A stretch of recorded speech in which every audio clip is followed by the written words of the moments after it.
Chukwu na-ada n'ime obi si nwa m, ihe ndị a dị njọ nwa m, ihe ndị a dị njọ, echesola nwa m.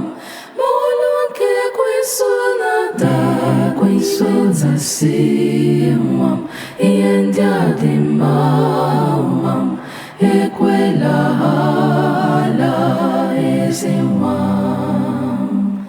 Ihe ndị a dị njọ, dị njọ, Chukwu na-asị, ihe ndị a dị mma, dị mma, bụ olu nke ekwensu. Mụ na-akọ anyị ụtọ ịnụ nke ekwensu, n'isoro olu ya na-ekwu na-asị ihe ndị a dị